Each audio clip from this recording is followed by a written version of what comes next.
અને સમાચારો અમદાવાદ એરપોર્ટ પરથી ફરી દાણચોરી પકડાયાના મહિલા યાત્રી પાસેથી 36 લાખનું સોનું કબજે કરાયું છે।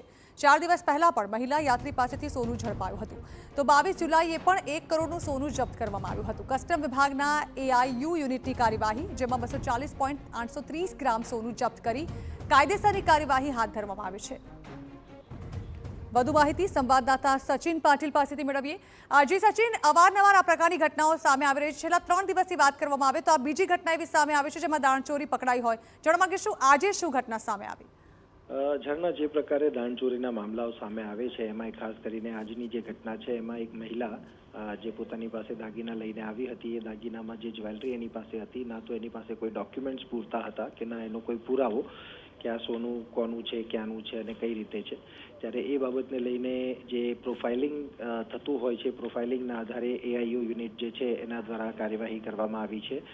કસ્ટમ્સ એક્ટ મુજબ આ દાગીના પણ જપ્ત કરવામાં આવ્યા છે અને આગળની કાર્યવાહી શરૂ કરવામાં આવી છે। મહત્વની બાબત એ છે કે 22 જુલાઈએ પણ લગભગ 1 કરોડનું સોનું જે છે કસ્ટમ્સ ડિપાર્ટમેન્ટ દ્વારા જપ્ત કરવામાં આવ્યું હતું। એમાં જે ટૂર ઓપરેટર હતો એની ધરપકડ પણ કરવામાં આવી હતી અને 2 દિવસ પહેલાની જ વાત કરીએ તો ત્યાં પણ એક મહિલા પાસેથી જે ગોલ્ડ છે ગોલ્ડ જપ્ત કરવામાં આવ્યું હતું, જેની કિંમત આશરે 36 લાખ જ હતી અને આ બીજું સોનું આજે જે પકડાયું છે એ પણ લગભગ 36 લાખની કિંમતનું સોનું છે। એટલે કુલ આપણે કહીએ તો 1 કરોડ ને 70 લાખની આસપાસનું સોનું 22 તારીખથી અત્યાર સુધીના સમયગાળામાં કસ્ટમ્સ વિભાગે જપ્ત કર્યું છે અને આ દાણચોરીની જે ઘટનાઓ છે એના સામે કસ્ટમ વિભાગ અને અન્ય જે એજન્સીઓ સદાય એલર્ટ રહે છે અને અલગ અલગ જે ઇનપુટ્સ છે કે પ્રોફાઇલિંગ છે એના આધારે આ કાર્યવાહી સમયાંતરે આપણે જોતા પણ આવ્યા છીએ।